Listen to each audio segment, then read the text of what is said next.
Divorced this morning, Gala by evening. My 3 CEO brothers escorted me in, all dressed to the nines. They pulled 5B funding. My ex was stunned. The dumbest thing I ever did in my life wasn't marrying that bastard Lucas Shin. It was spending 3 years as his wife. Believing he was just a bit short-tempered, a bit sharp-tongued. That deep down, he still cared. Until this morning. At the marriage registry in Central, Hong Kong. Watching him sign the divorce papers. I finally saw it, that relieved smirk on his lips. It hit me then, for these 3 years, I was just a placeholder. Disposable. 9:17 a.m. The divorce was finalized. Lucas shoved the decree into his suit pocket without a second glance. He couldn't even be bothered to look at me. His tone was like he was dealing with an expired lease. Cynthia Shen. Cars waiting outside. Move out today. Locks changed tomorrow.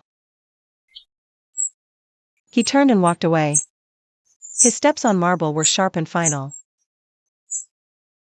As if staying a second longer was beneath him.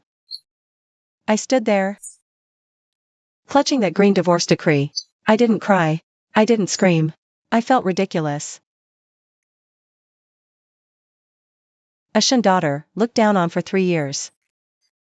Stepping out of the registry. The damp March Hong Kong wind hit my face. I barely had a moment. Before a black Maybach glided silently to the curb. The window lowered. It was Alex, my eldest brother Alexander Shen's special assistant. Alex got out, opened the door for me with utmost respect. Miss Shen. The eldest young master sent me to fetch you. I got in. On the back seat lay a brand new outfit.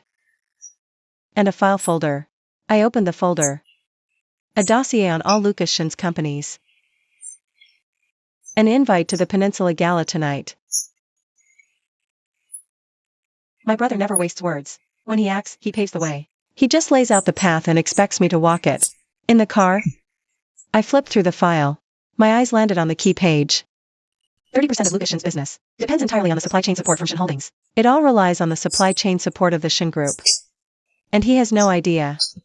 Is Precious the one that got away, Vivian Song? Her family's so-called construction materials empire? A rounding error for the Shen family. Playing the dutiful wife. I just wanted to see how far this man's stupidity would go. Turns out, he's even dumber. Car stopped at the peak. As I got out of the car, Ms. Zhou was standing in the courtyard. Seeing me return, a fake smile plastered on her face. Her voice, however, couldn't hide its contempt. Mrs. Shen is back. Mr. Shen said you're to pack your things today. He's bringing Miss Song to stay the night. I went upstairs and opened the bedroom door. The traces of 3 years of marriage were pitifully scarce in this room. My belongings had only ever occupied a small corner. I pulled out a suitcase. Started packing my clothes, unhurried, deliberate, almost nonchalant. Ms. Zhou followed me up. Leaning against the doorframe, she prattled on. Mrs. Shen. I don't mean to be rude, but Mr. Shen and Miss Song, they're a match made in heaven. You clinging on here is just pathetic. Miss Song's family has money and power. Not like you. Just a nobody marrying into the Shen family. Was already you marrying up? I folded the last coat into the suitcase, zipped it shut. Only then did I look up at her. Ms. Zhou faltered under my gaze. I gave a small smile. You're right.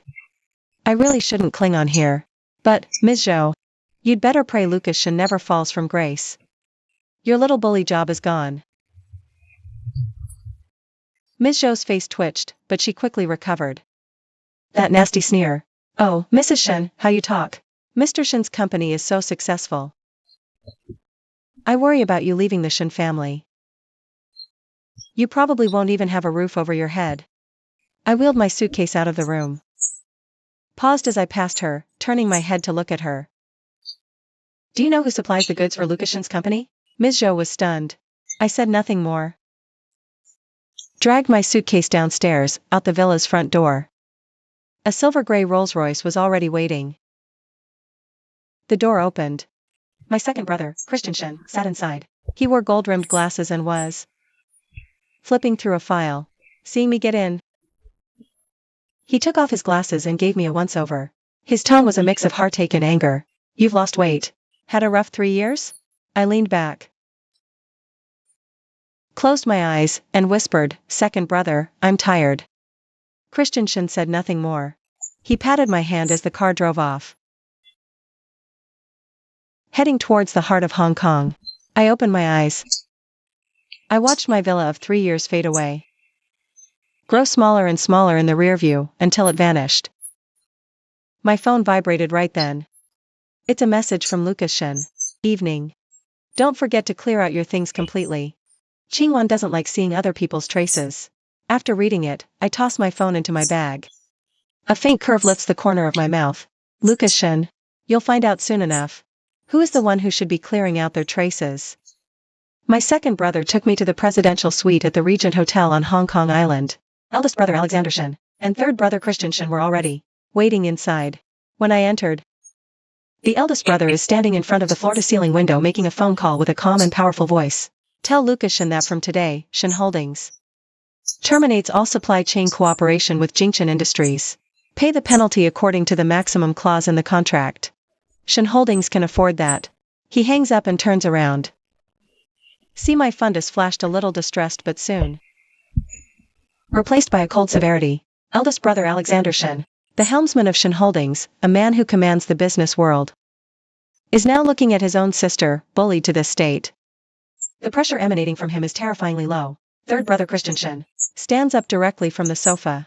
He's wearing an impeccably tailored black suit, a limited edition brooch pinned to his chest. The whole look is fashionable and refined. He walks over, looking me up and down, his brow furrowed tight. Cynthia, look at you. Haven't bought a decent piece of clothing in 3 years. Not even a watch on your wrist. That bastard Lucas Shen, every month, gives you a measly 200K for household expenses. 200K? Is he trying to pay off a beggar? I can't help but laugh. 200K is a lot for ordinary people. But for someone from the Shen family, it really doesn't even count. It's not even the third brother who hurts the most. I don't think I can laugh. He pulls me into a hug, his voice hoarse. All right. Stop smiling. It looks worse than crying. For tonight's banquet, I've got things ready for you. You dress up properly for me. Let that blind fool Lucas Shen see. What the hell did he miss? Big brother hung up the phone and came over. He stands before me, reaches out and lifts my chin, studying my face carefully, his tone heavy. Cynthia, tonight's banquet. Lucas Shen will be bringing Vivian's song. Shen Holdings will announce 3 things tonight. First, terminate all cooperation with Jingchen Industries. Second, 3 listed companies under Shen Holdings. Comprehensive acquisition of Jingchen Industrial's upstream and downstream supply chain. Third, the Song family's building material supply contract. Shen Holdings ends contract. Full penalty paid. I was stunned. Big brother, are you moving against the Song family? Eldest young master let out a cold laugh. Doesn't Vivian Song think her family is rich and powerful? I'll show her exactly how her so-called wealth and power measures up against Shen Holdings. Third brother led me further into the suite and pushed open a door. Inside was a temporary styling room. The racks were lined with haute couture gowns. Cartier, Van Cleef Arpels sets on display. Harry Winston.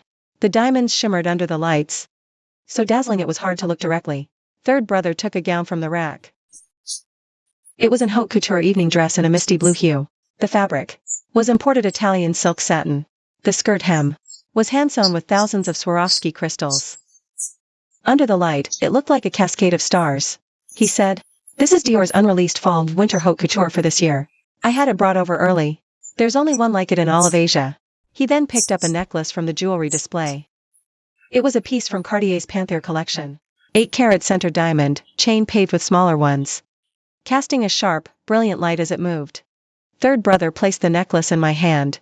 Cynthia, tonight, show them you're a Shen daughter. Is not someone anyone can bully. I looked at my reflection in the mirror. 3 years. For 3 years, I wore the simplest loungewear, went barefaced, and lived in that cold villa of the Liu family. Lucas Shen said I had no femininity, called me ill-dressed, an embarrassment to be seen with. He said being with me was slumming it, but he never knew. It wasn't that I couldn't dress up. I just didn't want to. I thought if I quietly played the part of the dutiful wife and mother, one day he'd see my worth. Looking back now, that was the dumbest thing ever. The stylist began working on me. I closed my eyes, but my mind was racing. Lucas Shin's company. Aggressive expansion, cash flow thin. Propped by Shin's supply chain. Now cut off. Supply cut. Can't fulfill orders. The penalty fees alone will be enough to drown him. Eldest master acquiring his partners too? Squeezed out of market. The songs? Their business survives on Shin's patronage. Luncheon Holdings terminates their contract. The Song family will lose at least 30% of their orders. Vivian Song thinks she's such a high society princess, doesn't she? After tonight, her high society has no door.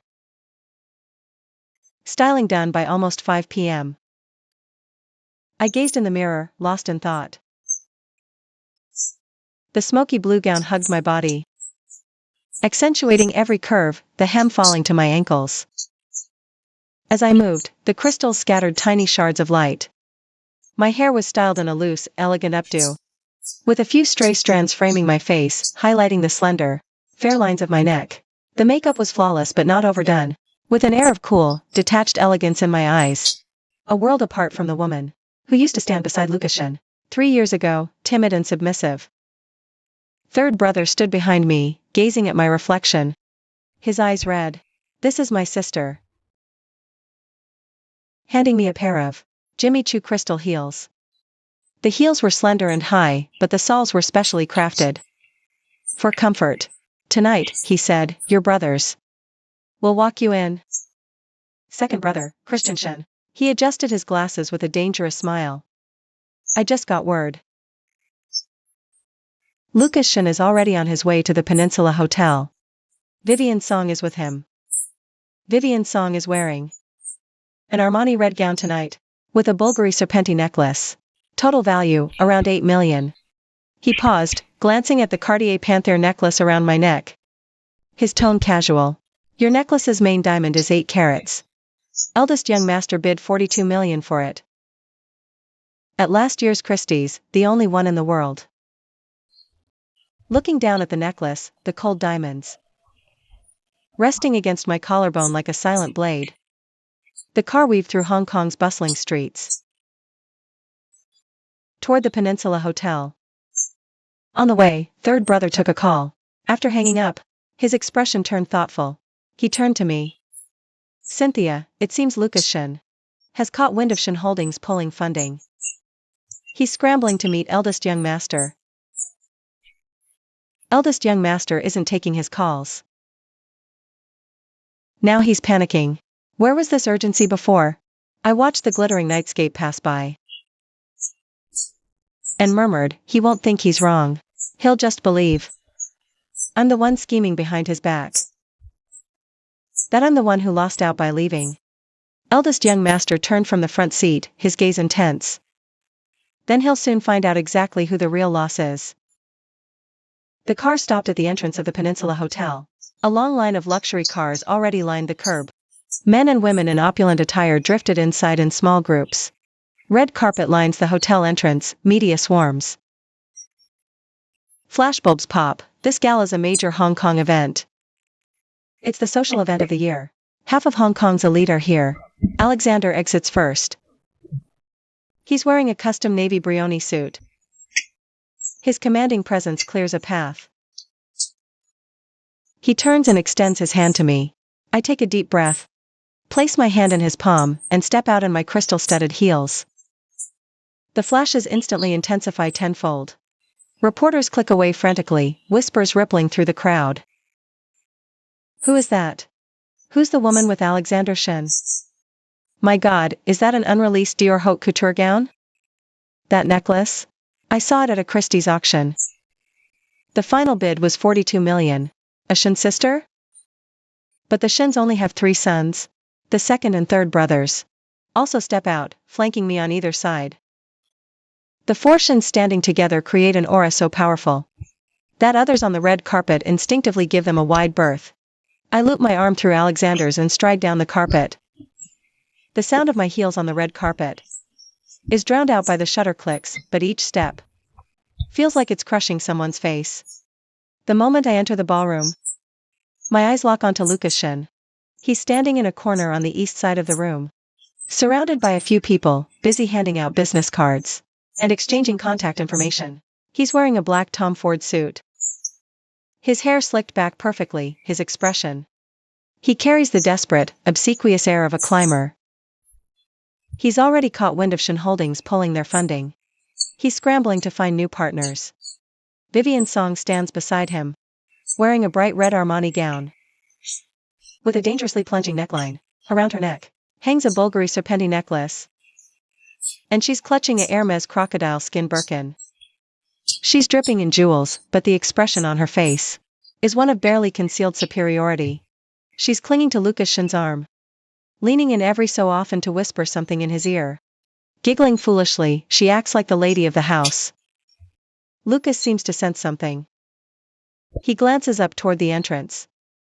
The moment his eyes land on me, his entire body freezes. As if struck by a spell. His eyes widen. His jaw goes slack. His expression shifts from confusion to shock.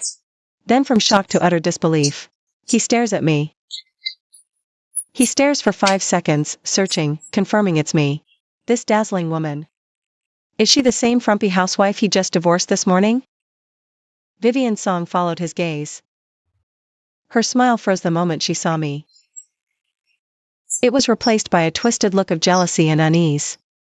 Her hand, clutching Lucas Shin's arm, tightened involuntarily. Her nails almost dug into the fabric of his suit. I held my eldest brother's arm, a faint smile playing on my lips, and walked towards them, step by step. My second and third brothers flanked us on either side. Our 4 steps were eerily in sync. On the marble floor was like a silent war anthem. The people around us stopped their conversations. All eyes turned towards our group. The entire banquet hall fell silent for a few seconds, then erupted into even louder whispers. Isn't that the 3 Shin brothers? Who's the woman in the middle? Shin's youngest daughter? Studied abroad, never seen in Hong Kong. Wait. I heard she got married. To some small-time building materials boss. That boss? Seems to be Lucas Shin. The one standing right over there. Oh my god. The woman next to Lucas Shin. Isn't that the Song family's daughter? This is way too messy. I stopped right in front of Lucas Shin. Less than 2 meters away. At this distance, I could clearly see his bloodshot eyes, his twitching mouth. His hands clenching and unclenching, over and over. His gaze lingered on my face for a few seconds, then drifted down. It swept over my necklace, my gown, my heels. Finally, it returned to my face. His Adam's apple bobbed. His voice was dry as sandpaper. Cynthia, you. How did you? I tilted my head slightly. Casual, like commenting on the weather. Mr. Liu. What a coincidence. Mr. Liu. A knife plunged into his chest. His face paled for an instant. His lips moved a few times, but no words came out. But couldn't utter a single word. Vivian Song finally snapped out of it. She tightened her grip on Lucas Shin's arm, lifted her chin, and looked at me. Her expression shifted from jealousy to scorn. Her voice was shrill and biting. Well, if it isn't Mrs. Liu. Oh, wait. I mean former Mrs. Liu. Cynthia. How did you get in? The guest list. Not just anyone can get their hands on an invitation. What, did you sneak in with someone? Her eyes lingered on the necklace at my throat.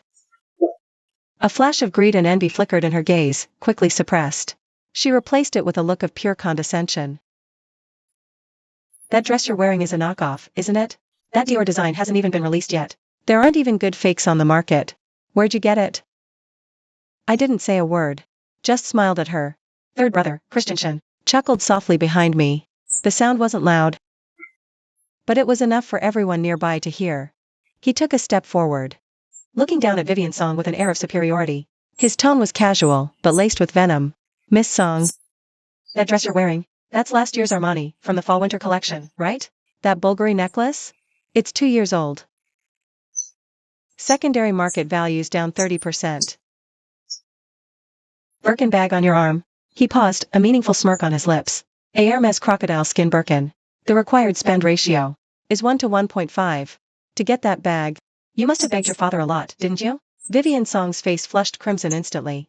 Her lips trembled with rage, speechless. Third brother's famously sharp-tongued in Hong Kong fashion. If he wants to tear someone apart, he'll have them wishing they could vanish on the spot. Lucas finally found his voice again. He took a deep breath, struggling to make his expression appear composed. But the panic in his eyes was impossible to hide. He looked at eldest brother, Alexander Shen. His tone forced an artificial calm. CEO Shen. Shen Holdings withdrawing investment, a misunderstanding. Jingchen Realty partnered with Shen Holdings for 3 years. We've never had a single issue. Shen Holdings terminating so suddenly. It's a loss for both parties. I'd like to sit down with you and have a proper discussion. See if there's any way to salvage this. Eldest brother glanced at him, a look one might give a bug. No misunderstanding, he stated flatly. Nothing to salvage. Shen avoids losing ventures. I know Jingchen's financial state. Capital chain will break. Shen withdraws now.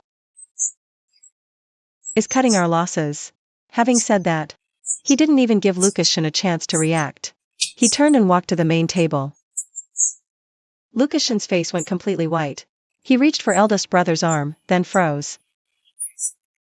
He turned to me, eyes pleading as never before. Cynthia. Say something for me. Talk to CEO Shen. Jingchen Real Estate. Can't survive without Shen Holdings. You were my wife.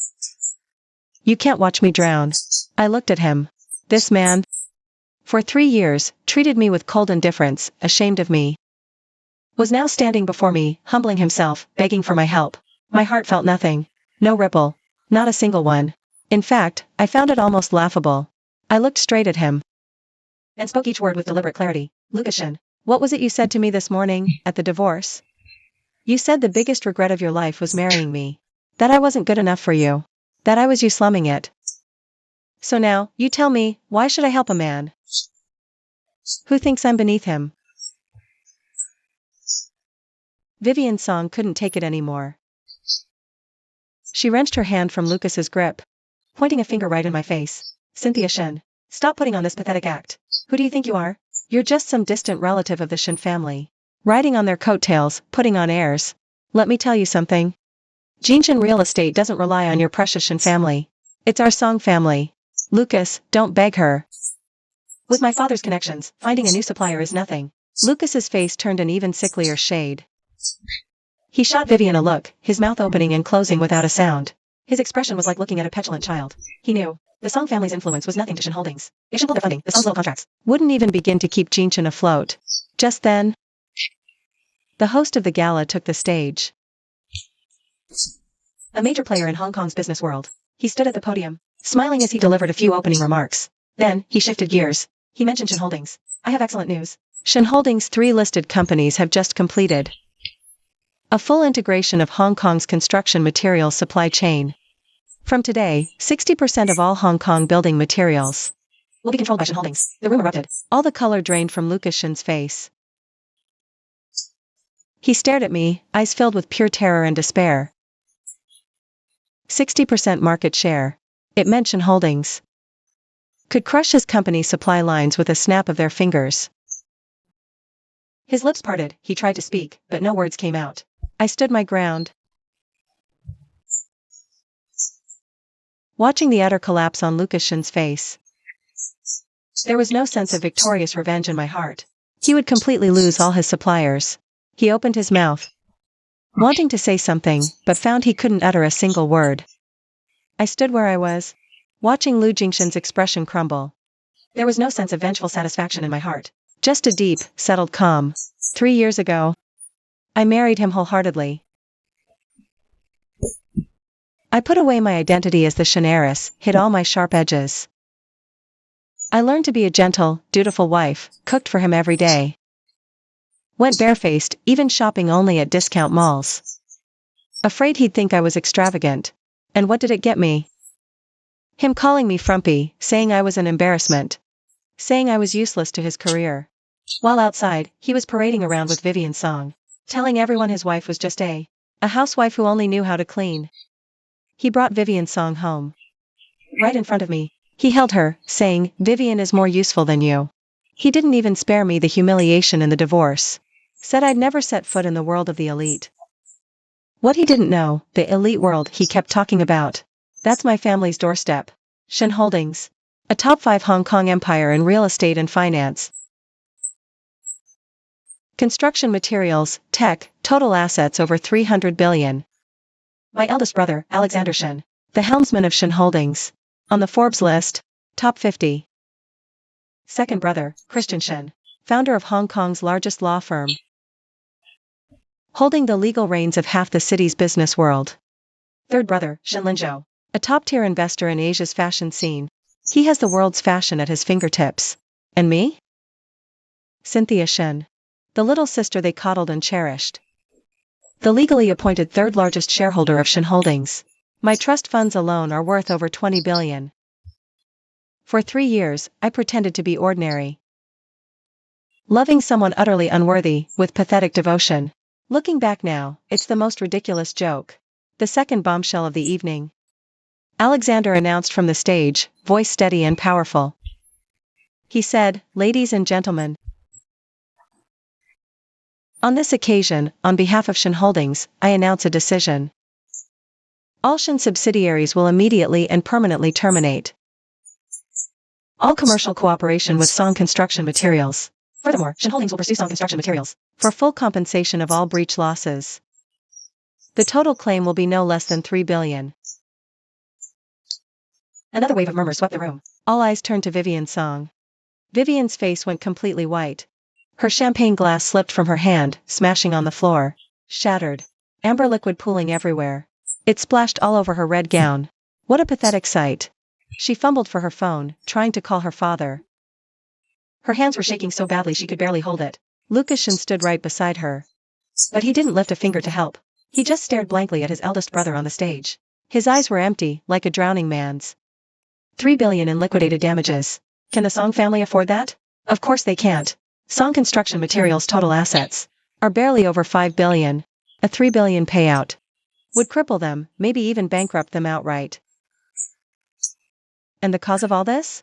Simply because Vivian Song stole the Shin family's son-in-law. No, not stole. Picked up the trash the Shins didn't want. I watched Vivian Song staggering towards the exit, and in my heart, I felt not a shred of pity. For the past 6 months, she knew full well Lucas Shin had a wife.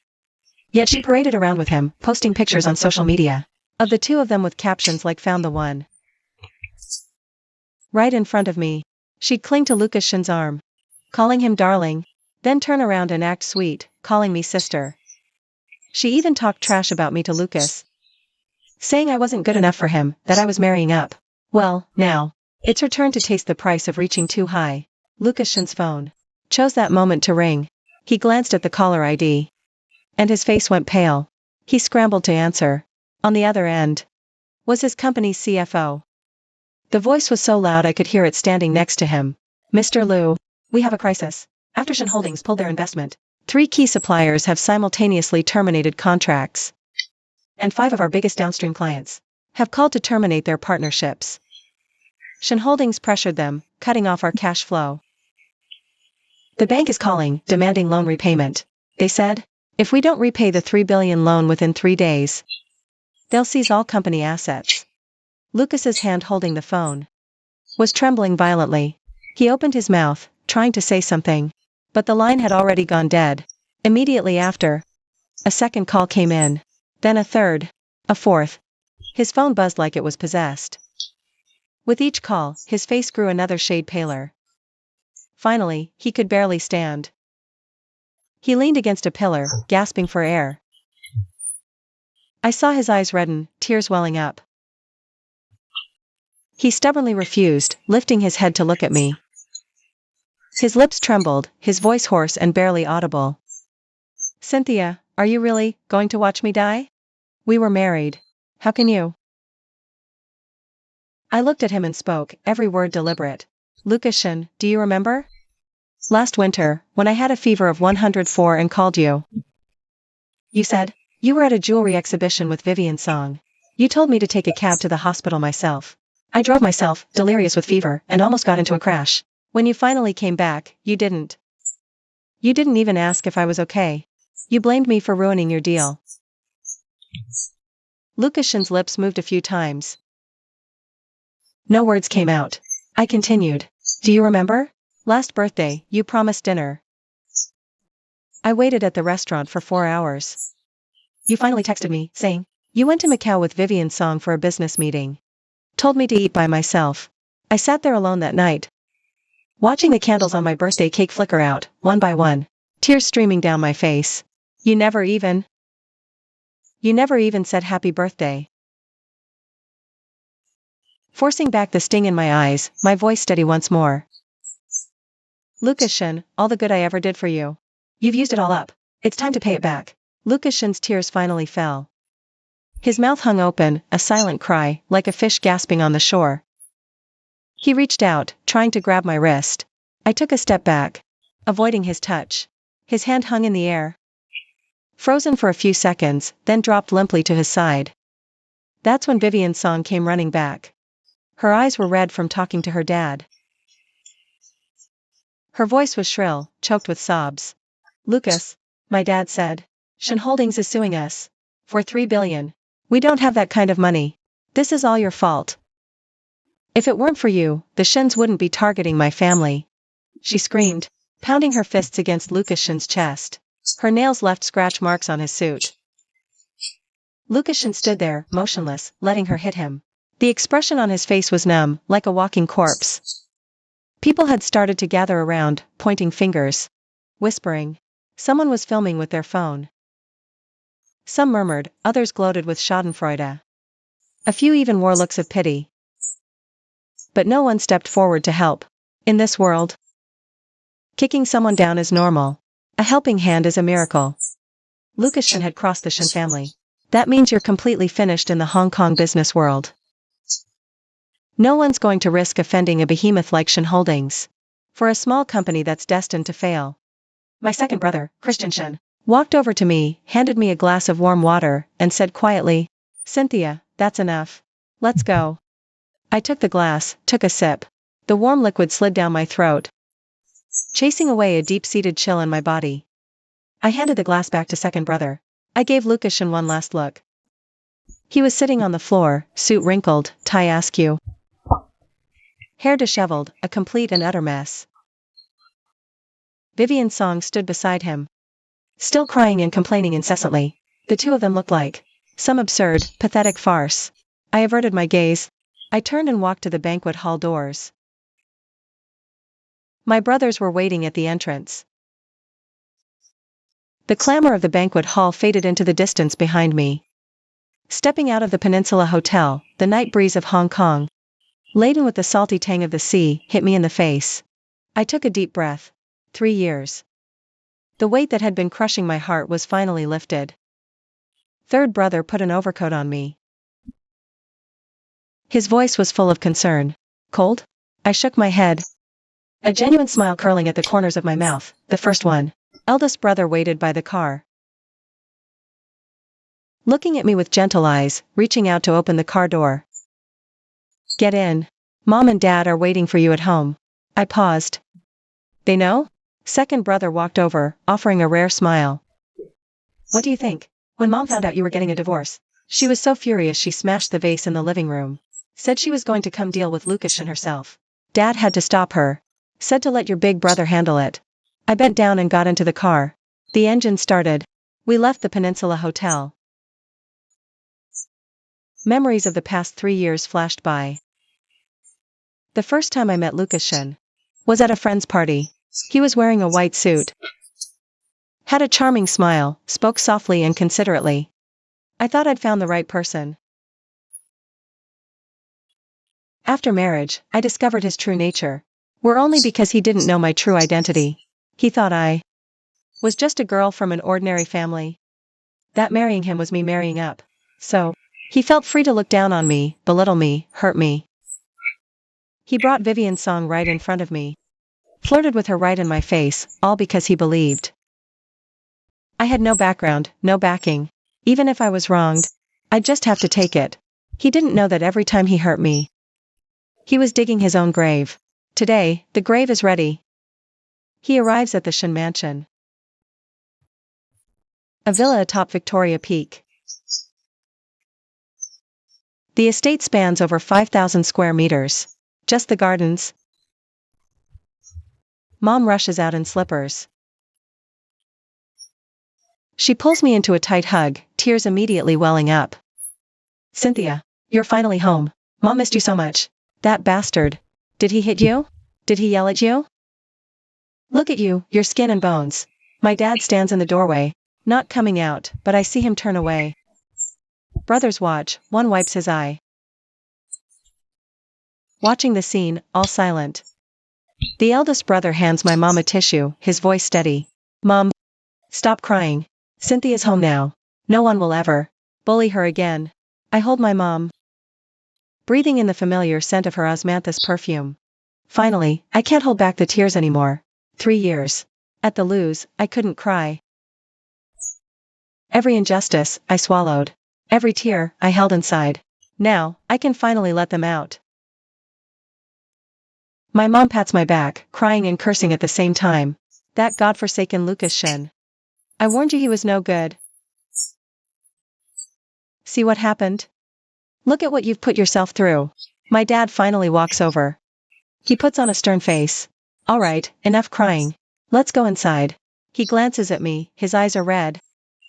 But his voice feigns calm. Cynthia. Dad made soup for you. Pork rib and lotus root soup, your favorite. I wipe my tears, smiling as I walk into the mansion with my mom. Bright living room, table full.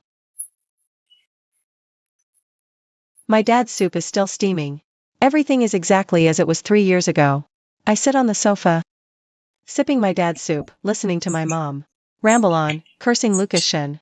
My 3 brothers sit nearby, chiming in occasionally. The atmosphere is almost unbearably warm. After finishing the soup, my mom goes to make my bed, my dad retreats to his study. The living room is left with just me and my 3 brothers. The eldest brother sits across from me. He says flatly, Cynthia. Shin Holdings has a building materials subsidiary. I've been looking for someone to manage it. Are you interested? I'm stunned. Me? Eldest brother, I have no experience. He looks at me. Experience can be learned. You're a Shin, business is in your blood. Besides, you have your second and third brothers to help you. Second brother smiles, no fear. Leave all the legal matters to me. Third brother leans in. Branding is my department. My heart feels like it's cradling a little son. I nod. Okay. 3 days later, Lucas Shin's company officially declared bankruptcy. The news came in. As I sat in my office on the 68th floor of Shin Holdings Tower. Building materials data displayed. I hadn't slept more than a few hours in those 3 days. I had gone through every piece of information I could get my hands on. Learned everything there was to learn. My eldest brother was right. The Shin family has a knack for business in our blood. I just never wanted to use it before. Doesn't mean I couldn't. Tore company structure apart in 3 days. Analyzing its financial status, mapping out its business operations. Then I drafted a detailed restructuring plan. And sent it to Alexander for review. After he read it, he sent back just one word, approved. But I knew. Behind that one word was his full recognition. Alexander Shin doesn't hand out praise lightly. If he says it's good, it means it's really good. Meanwhile, Song construction material stock plummeted 60% in 3 days. Market cap lost 3B. Vivian's father Lawrence wept to media claiming Shin bullied them. Threatened monopoly suit, vowed death fight. But everyone knew it was just a last-ditch effort. Shin Holdings' legal team is led personally by second brother, Christian Shin, the top commercial lawyers in all of Hong Kong. The few lawyers Lawrence Song managed to hire wouldn't even be qualified to speak in front of them. Vivian Song took to social media, posting a long, tearful essay claiming she was innocent, that she didn't destroy anyone's family. Shin settling personal score. Photo attached. Was her puffy-eyed selfie. Comments mixed. But many more were calling her out. Homewrecker. Serves her right. When I scrolled past that post, My finger paused on the screen for a second. Then, I swiped on. Not worth a single second of my time. News about Lukashin, however, kept trickling in. First, he called me. After I blocked his number, he started texting. One message after another. Messages from I was wrong to rot in hell. The tone growing more pathetic, more unhinged.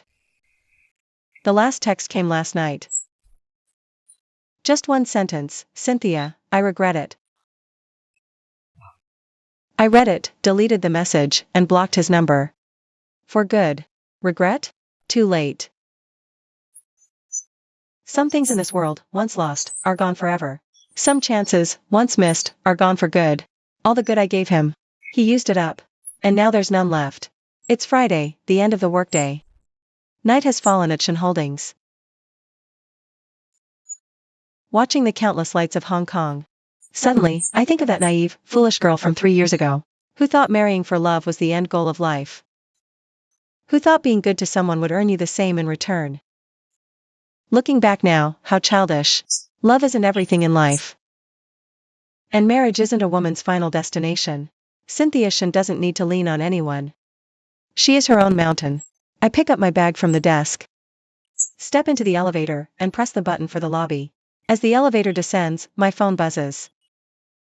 A message from eldest brother. Family dinner tonight. Mom made dumplings. I smile and type back a single word, okay. A black sedan pulls up as I exit. The driver opens the door. I duck inside. The car merges into Hong Kong's glittering night. My phone buzzes again. This time, it's a message from an unknown number. I tap to open it. It reads, Cynthia Shin. It's Lucas Shin. I got a new number. I'm messaging you. I know you don't want to see me. But I just need to say one thing to you. I'm sorry. I know those words are worthless. But I have to say them. Thank you for showing me just how stupid I was. I read the message, silent for a few seconds. Then, I blocked this number too. Sorry? No. Lucas Shin. You don't need to apologize to me. You should thank me. It was me who showed you your proper place in the world. Up Peak Road, the stunning night view unfolds. A river of city lights spills like a galaxy. I lean back in the seat. A slight curve forming on my lips. A new life begins today. And Lucas Shin and Vivian's song are nothing but a minor footnote in this new chapter. Turn the page, and they'll be forgotten. At the mansion's entrance, I step out and hear my mother's laughter and third brother's boisterous voice from inside. I push the door open. The aroma of dumplings washes over me. Mom, wearing an apron, pokes her head out from the kitchen. Cynthia's back. Go wash your hands. Dumplings are almost ready. Third brother sits on the sofa, waving a gift box at me. Cynthia, come see. What did your third brother get you? I walk over and open the box. It's a Van Cleef Arpels Alhambra bracelet. White gold with diamonds. Simple yet exquisite. Third brother grins. To celebrate you joining Shin Holdings. Our future corporate queen. Second brother walks out of the study. He hands me a document. Shin Holdings Materials Compliance Manual. I've compiled a summary for you. Take a look when you get home. The eldest brother comes down the stairs and glances at me. Let's eat, he says flatly. Family gathers. Steaming dumplings let off a white mist. My mom keeps piling food into my bowl. Dad drinks. Brothers chat and laugh. The atmosphere is unusually lively. I take a bite of a dumpling. Chive and egg filling. The taste I loved most as a child. 3 years. I haven't tasted this in 3 years. During those 3 years with the Liu family, I woke up early every day to make breakfast for Lucas Shin. I learned to cook all his favorite dishes, trying new variations. But he never once asked what I liked to eat. He didn't even know I'm allergic to chives. Once, I ate chive dumplings and broke out in hives all over. He called me dramatic over chives. I swallow the dumpling in my mouth. My eyes feel a little hot. But I don't let the tears fall. What's past is past. From now on, I live for myself. After the meal, my mom pulls me to the sofa, asks about work. If I'm tired, if anyone's giving me a hard time, I say no. Eldest brother arranged everything. She relaxes. Then she starts rambling on about Lucashan again. His company bankrupt, debt collectors after him. That he doesn't even have a place to live now. Crashing on a friend's sofa. As she says all this, there's a tone of serves him right satisfaction in her voice. But she still sighs. It's pitiful, though.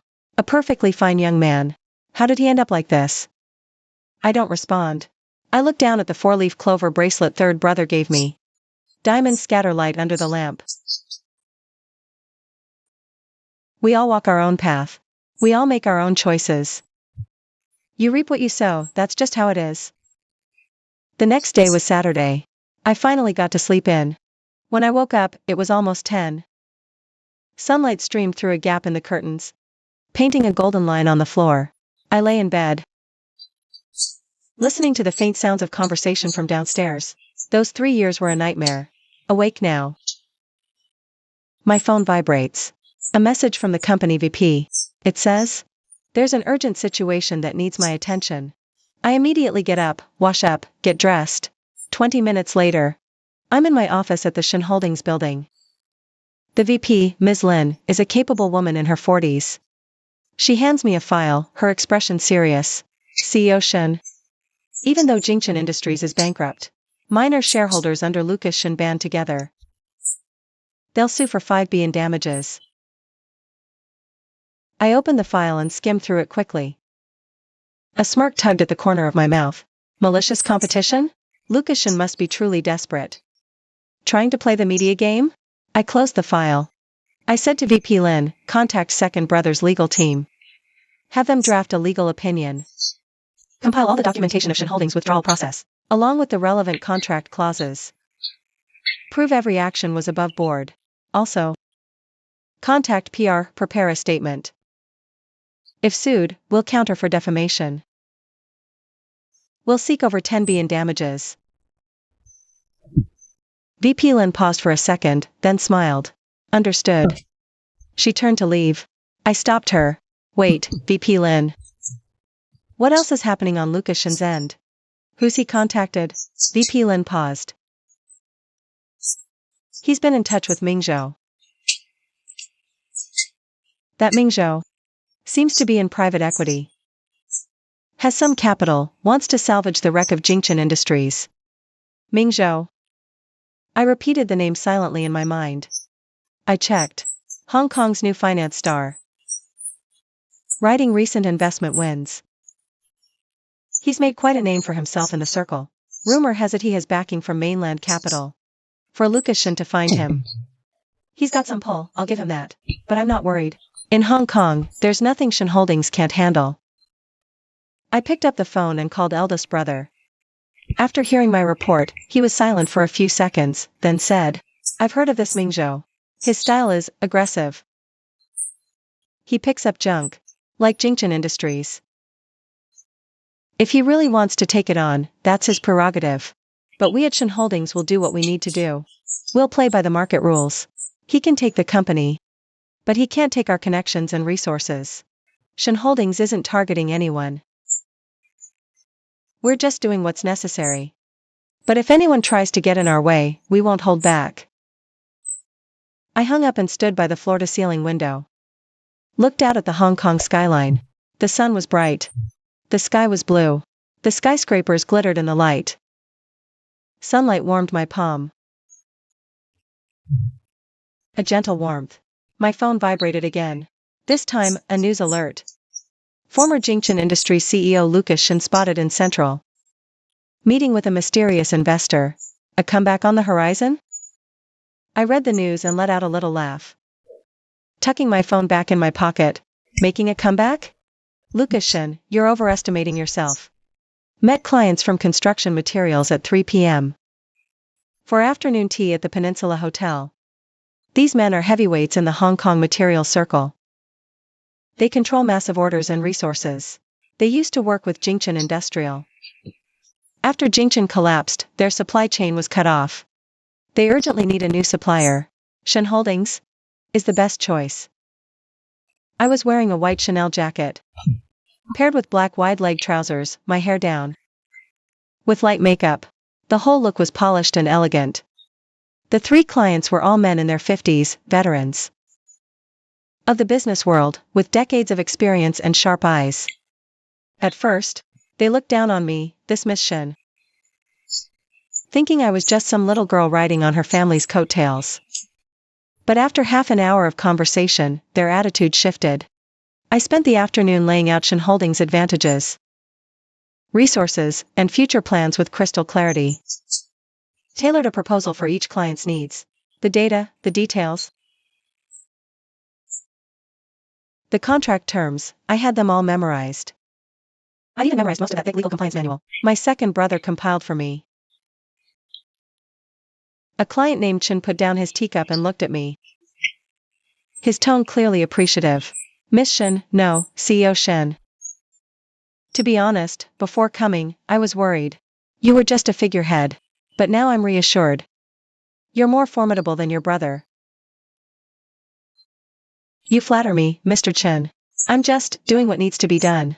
By the time afternoon tea ended, all 3 clients had signed letters of intent. The total value exceeded 8 billion. VP Lin, standing beside me, was speechless. She whispered, CEO Shen. You were incredible. Those 3 clients, when they worked with Jingchen Industrial, their combined annual orders were only about 5 billion. I smiled faintly, saying nothing. That's the power of the Shen name. Not me, it's Shen Holdings' vast platform.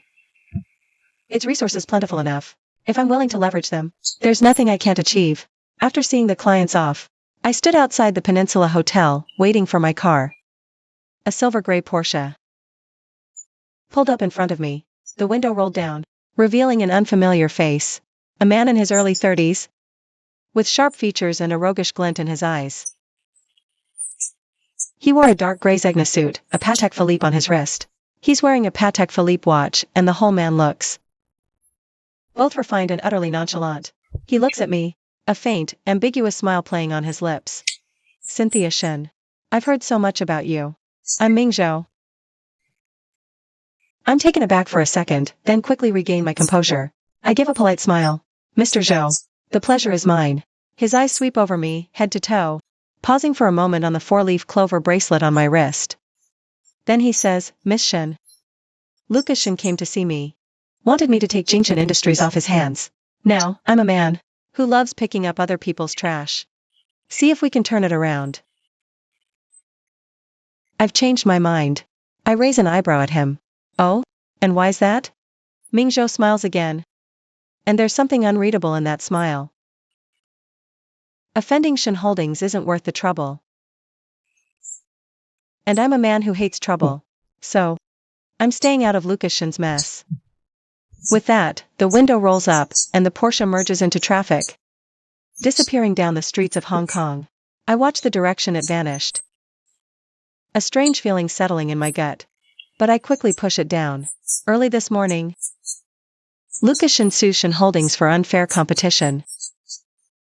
Every major outlet is running the story. The comment section is split into 2 camps. One side is calling Lucas Shen shameless. The other is accusing Shen Holdings of bullying the little guy. Shen Holdings' PR team moves fast. By 10 a.m., their sharp, clear statement is issued.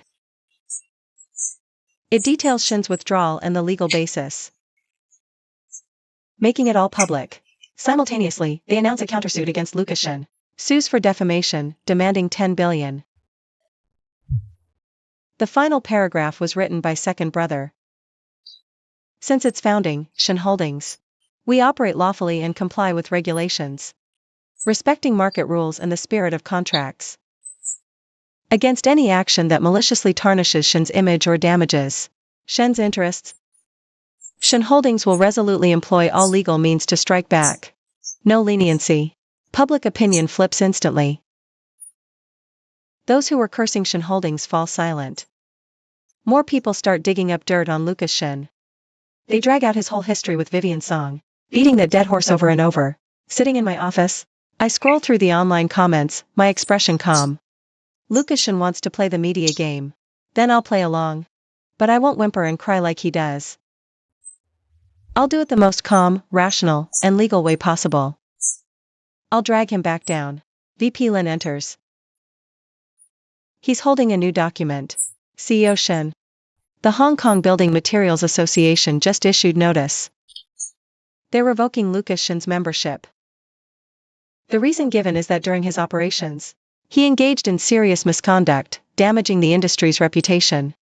I take the file and glance at it, a smile forming. The chairman of the association is an old family friend of the Shens. It wasn't me who asked the chairman to do this. Lucas Shen did this to himself. He's been throwing his weight around in this industry for too long. Withholding payments, exploiting workers, cutting corners. The association knew. No one called him out before. Now that Shen Holdings has publicly broken ties with him, the association is just seizing the moment to clean house. When the wall starts to crumble, everyone pushes. That's the rule.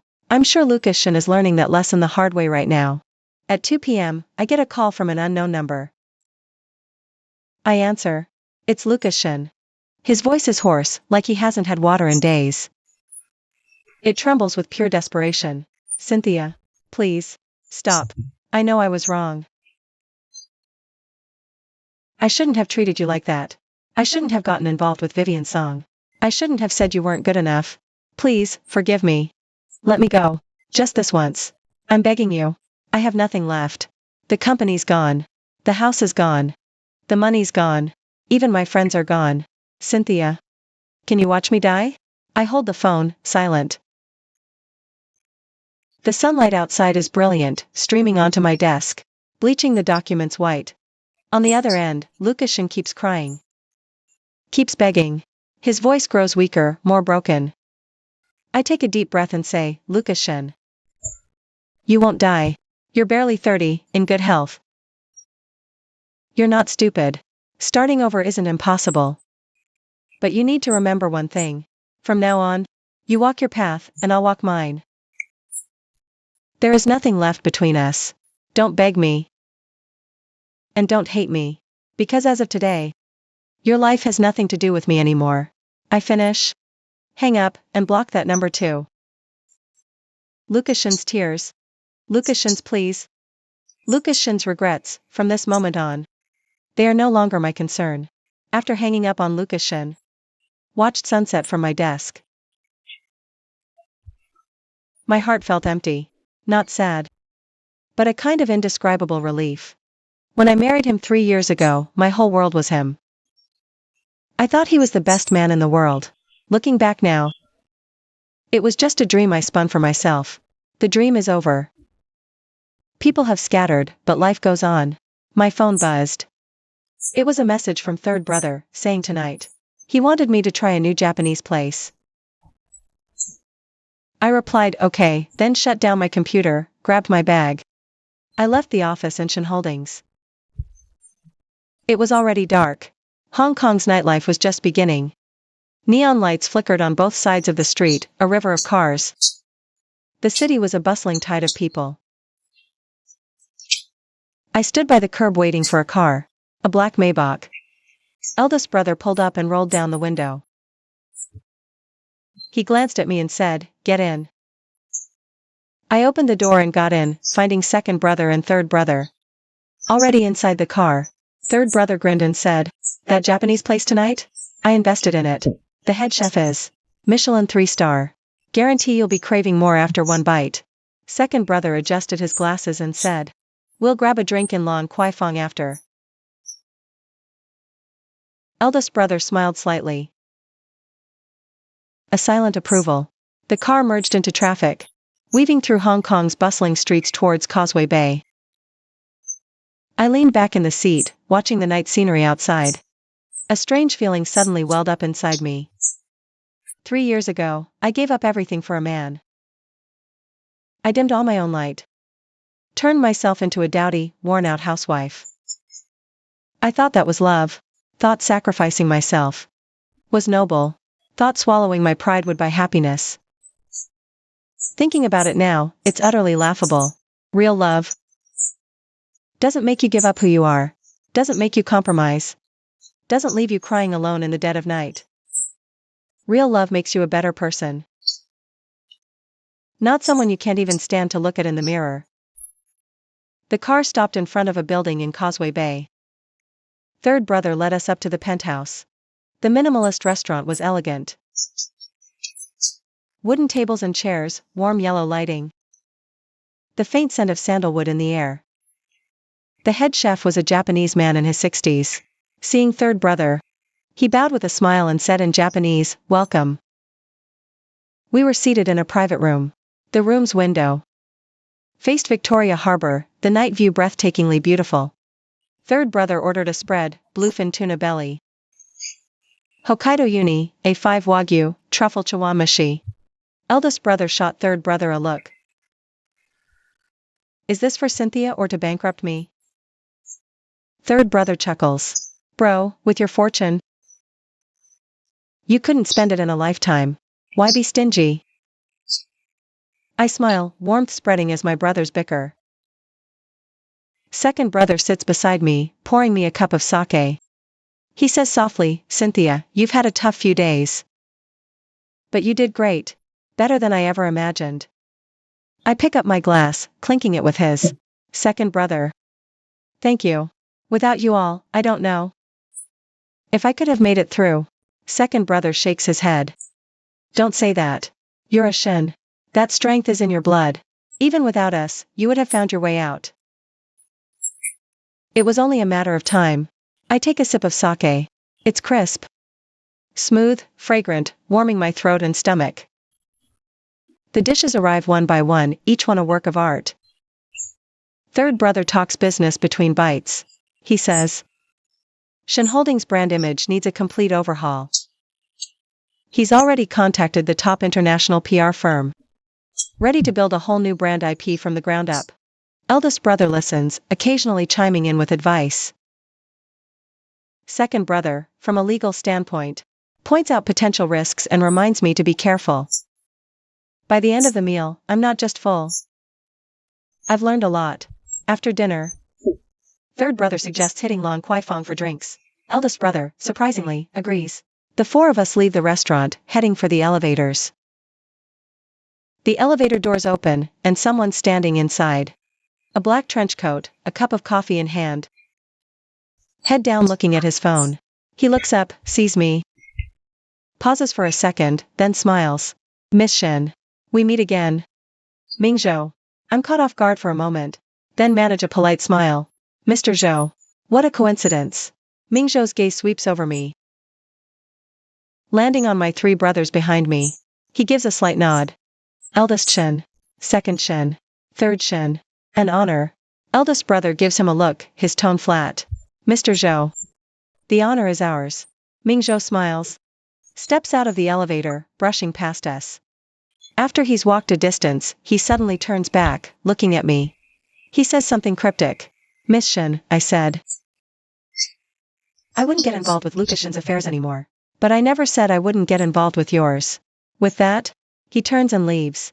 I'm left standing there, stunned for several seconds. Third brother leans in, grinning. Cynthia, who was that? He's into you, isn't he? I roll my eyes. Third brother. Can your brain ever think about anything serious? He just chuckles. My sister's so amazing, it's only natural she has admirers. But that Ming Zhou guy. He's the hotshot new billionaire in Hong Kong finance. Barely good enough for you. Second brother adjusted his glasses, his tone turning serious. Ming Zhou's background is complicated. The capital backing him comes from the mainland. Who exactly is still unclear. Cynthia, you should keep your distance. Eldest young master just gave me a look. There was indecipherable in that gaze. I pushed thoughts of Ming Zhou aside. I followed my brothers to Lan Kwai Fong. Lan Kwai Fong's nightlife was buzzing, music deafening. The air thick with the scent of alcohol and young faces everywhere.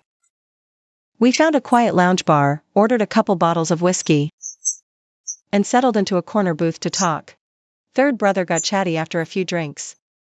He rambled about a model giving him the cold shoulder. About a brand he invested in that was losing money, about this obnoxious designer he ran into at Paris Fashion Week. It was a special kind of annoying. Second brother finally relaxed, taking off his glasses to wipe them, revealing a pair of surprisingly deep eyes. He looked out at the Lan Kwai Fong nightscape and said, Cynthia, you know, the day you got divorced. Eldest young master smashed his desk so hard it cracked. I turned to look at eldest young master. He just held his glass. That never happened, he said, expressionless. Third brother called him out. It did. I saw it. That mahogany desk. A desk worth tens of thousands, split open by one slam. His secretary was too scared to even walk in. Eldest young master shot third brother a glare. He shut up instantly, ducking his head to drink. I laughed. Laughed until my eyes stung. This was my family. They might not say it out loud, but they hurt for me more than anyone. By the time we finished, it was past 1 a.m. Eldest young master called a driver to take us back to the peak. The car cut through the night. Hong Kong's glittering skyline flying past the window. Like a moving painting, I leaned back in my seat and drifted off. In the dream, I saw myself from 3 years ago, in a white wedding dress, grinning like an idiot. I wanted to yell, "Don't do it. That man isn't worth it." But the me in the dream couldn't hear. She was on Lucas Shin's arm. I chased her to the marriage registry doors. But my feet were nailed to the ground. I couldn't move. I was sweating, frantic, when suddenly I heard a voice calling me. Cynthia. Wake up. We're here. My eyes snapped open. Third brother's face was right there, looking at me with concern. Bad dream? You were talking in your sleep. I sat up. Rubbed my eyes. It's nothing. Just dreaming about the past. I entered the mansion. Mom was asleep. A nightlight glowed warmly in the living room. Like a star in the darkness. I went upstairs. Back to my room, took a shower, and changed into my pajamas. Lying in bed, the chandelier on the ceiling was faintly visible in the dark. I stared at it for a long time. My mind a chaotic mess, thinking about all sorts of things. Lucas Shin, Vivian Song, Shin Holdings. Names like Mingzhou spun through my mind like a carousel. I rolled over, burying my face in the pillow, taking a deep breath. My mom had put a lavender sachet on the pillow. The faint scent slowly relaxed my nerves. Drowsiness washed over me. I closed my eyes. For the next month, I poured all my energy into the work at Shin Holdings. I left early and came back late, not even resting on weekends. Constantly in the office or meeting clients. VP Lin said I was like a machine wound too tight, never knowing when to stop. I told her it wasn't that I didn't know. No time to be tired. Shin Holdings' product line was narrow. Had its market share, but the brand image was outdated. Marketing was outdated. Compared to the top-tier international brands, there was still a huge gap. What I had to do was close that gap in the shortest possible time. The first thing I did was reorganize the company's product lines. I cut over a dozen unprofitable product series, focusing resources on 5 core series. For these 5 series, from design to production to sales, I personally oversaw every single step, ensuring top-notch quality, solid design, and reasonable pricing. The second thing was to overhaul the company's marketing system. We upgraded from the traditional offline sales model to a new retail model combining online and offline. We heavily invested in brand image, hiring a world-class ad agency to create a complete brand marketing strategy. The third thing was to optimize the company's supply chain management. We implemented a new ERP system integrating procurement, production, inventory, and logistics, greatly improving operational efficiency.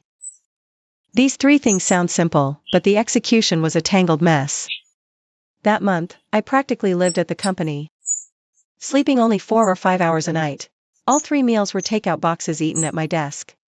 VP Lin, dragged along by me, was pulling overtime every day too. Colleagues said CEO Shin worked desperately. Working under her for this month was a killer. The results spoke for themselves. Shin Holdings Materials Division sales soared. Increased by 40% year-over-year. Profits grew by 60%. 3 out of our 5 core product lines were completely sold out. The customer satisfaction survey showed that overall satisfaction with Shin Holdings Materials had risen from 75% to 91% at the monthly operating Review meeting, after I finished my presentation. Eldest young master smiled. Not bad. Third brother heckled, just not bad? What's the point of that, eldest brother? You should give Cynthia a bonus. Eldest young master glanced at third brother and said, the bonus is already in her account. I was stunned for a second. I pulled out my phone and checked my bank account. 50 million transferred. I looked at him. He picked up his teacup, took a sip, and said expressionlessly, your commission. Third brother leaned over and let out an exaggerated shout, 50 million? Eldest brother, you're so stingy. Cynthia made you at least 500 million, and you only give her 50? Second brother said, that's just commission. Third brother nodded, plus year-end dividend. That's more like it. I smiled and accepted the money. But in my mind, I was already planning how to use it. 50 million wasn't a huge amount for me. But this was the first money I'd earned entirely on my own merit. I decided to take out 20 million and donate it to a charity in Hong Kong to help women who felt as helpless as I did 3 years ago. The remaining 30 million, I put into a trust fund, saving it for my future self. When my mother found out, she hugged me and cried, saying, my daughter has grown up. Father said, 20 million is too little. You should have given 50. I just smiled. Dad, next time I earn more, I'll donate more. Over the course of that single month, the name Lucas Shen gradually faded from my life. I stopped receiving messages from him, stopped checking up on him. Occasionally, I'd hear news about him from other people. I didn't let the gossip touch me. I heard his lawsuit against Shen Holdings was dismissed by the court. Reason, insufficient evidence. I heard he was put on the bank's credit blacklist. Couldn't fly, take trains, or stay in hotels. He moved to a rundown New Territories area, renting a place less than 20 square meters. He rides a bike to work every day. I heard Vivian Song has cut all ties with him. Song family pays 3B penalty to Shen Holdings. Sold off all their properties and assets. The whole family moved to the countryside. Vivian Song posted a status on social media. Just one sentence, it's all my fault. I'm sorry to everyone. And then, she vanished. Never updated again. When I heard all this news, in my office, VP Lin told me. She watched my expression carefully, afraid I'd be upset.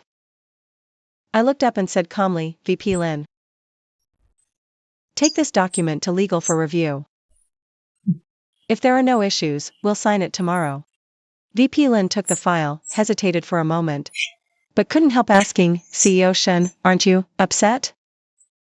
I glanced at her and smiled. Upset about what? What's past is past. You have to keep moving forward. VP Lin looked at me for a few seconds, then smiled. CEO Shen, coolest woman ever. I smiled. Cool? Maybe. But only I know, in this past month, how many nights I've lain awake until dawn. Many nights alone on the balcony, lost in thought.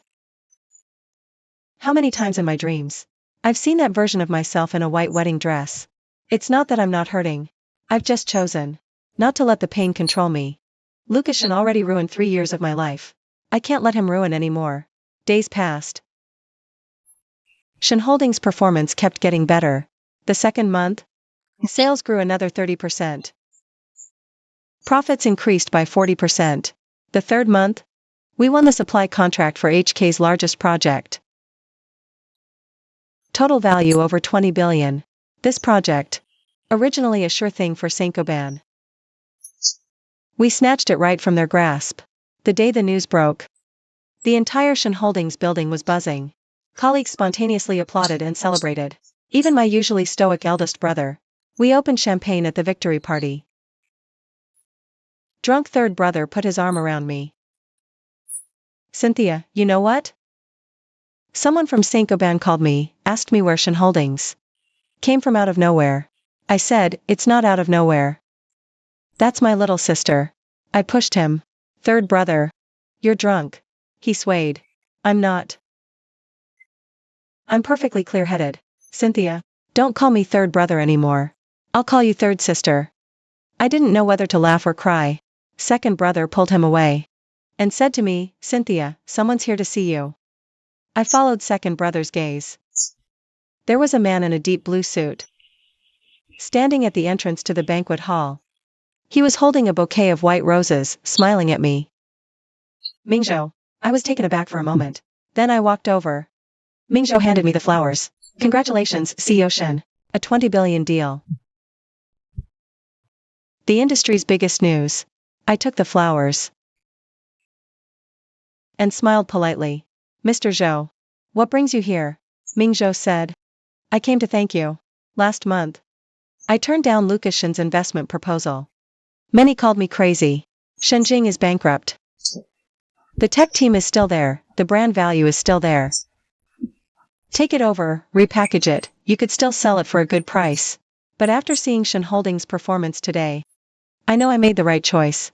Being friends with the Shens is far more profitable than being enemies with Lucas Shen. I looked at Mingzhou. His eyes seemed sincere. He didn't look like he was lying. But I still kept a polite distance. Mr. Zhou. Shen Holdings' success is thanks to everyone's support. But any collaboration must follow procedure. If you're interested, have your team set up a time with VP Lin. We can sit down and talk. Mingzhou smiled. That smile held a note of admiration. CEO Shen, you're even more formidable. Worse than I thought. My team will schedule a meeting. He turned and left. After a few steps, he looked back and added, CEO Shen, the language of white roses is, I am worthy of you. Not a pickup line. The truth. I watched his retreating figure. Stunned, I looked at the white roses in my hand and gave a faint smile. By the time the celebration ended, late at night, eldest young master drove me home. He, unusually, brought up Mingzhou first. That Mingzhou. I had someone look into him. The capital behind him comes from the mainland's Huaxin group. Huaxin's boss is a Mr. Zhou. His father, Mingzhou, is the crown prince of Huaxin group. But he doesn't get along with his father. He struck out on his own. Runs a private equity fund in Hong Kong. Doing quite well. I leaned back in the seat, listening quietly. Eldest young master glanced at me, his tone flat.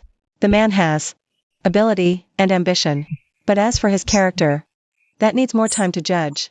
Cynthia. It's fine to deal with him, but keep your distance. I nodded. I know. The car pulls up at the Shen family mansion. I get out. Eldest young master rolls down the window, looks at me, hesitates. Finally, he says, Cynthia. You're overworking. Take care. I smile and nod. I know, eldest brother. You get some rest too. He seems reassured as the car drives away. I stand at the mansion's entrance, watching his car disappear into the night, a warm feeling in my heart. This is my family. No matter how high or far I fly, they're my solid foundation. I open the mansion door.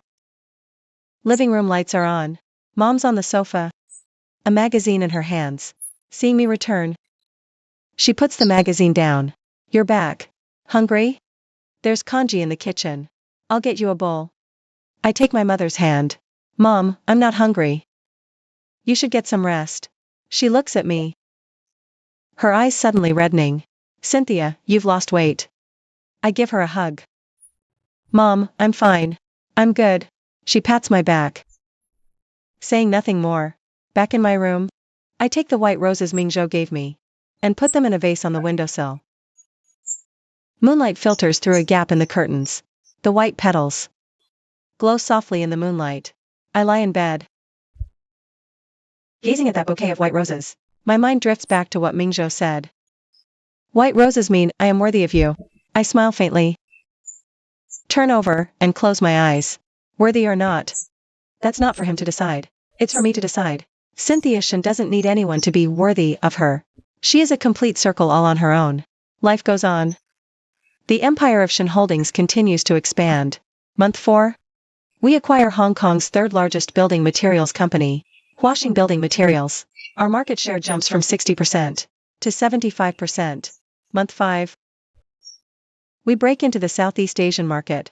securing several major projects in Singapore and Malaysia.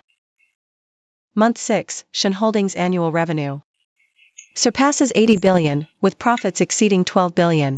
We become Hong Kong's undisputed building materials titan. This year, I am 31. 3 years ago, I was useless, scorned by my husband, bullied by help, mocked. Even when I filed for divorce. 3 years later, I am the CEO of Shen Holdings, the youngest female CEO in Hong Kong's business world, commanding an $80 billion annual revenue, standing at the very peak of the city's commercial pyramid. And as for Lucas Shen, I heard he's working in some small factory in the New Territories, earning just over 20,000 a month. Can't cover the rent. He can barely even afford rent. I heard he tried to start over, but no one was willing to lend him money. No one. No one wanted to partner with him. No one believed in him. I heard he lives alone in a rental unit smaller than 200 square feet. Every night, he drinks against the wall, gets drunk, and cries. Cries until he passes out, wakes up, and drags himself back to work. I was in my office when I got this update. Signing a contract worth 5 billion. After VP Lin finished, he watched my expression and asked cautiously, CEO Shen, do you want to go see him? I put down my pen, glanced at VP Lin, and gave a faint smile. Why would I? VP Lin, he was your ex-husband. I kept signing. Without even looking up, I said, the past is the past. Whether he's doing well or not has nothing to do with me. VP Lin was silent for a few seconds, then chuckled. CEO Shen, you're absolutely right. I finished the last document. I closed the folder, walked to the window. The Hong Kong nightscape glittered like a galaxy. I looked at the city's glow, not a single ripple in my heart. Lucas Shen was just a footnote in my life story. Over and done with. Not worth remembering. My phone buzzed. A message from Mingzhou. CEO Shen, are you free this weekend? I'd like to take you to dinner and discuss a potential collaboration. I read it and smiled. I typed back one word, okay. Mingzhou replied quickly with another message. Not a working lunch. A proper dinner. I smiled again. I replied, sure. The night breeze drifted in, carrying the scent of Victoria Harbour. I stood there, gazing at the city lights. I smiled slightly. A new chapter is just beginning.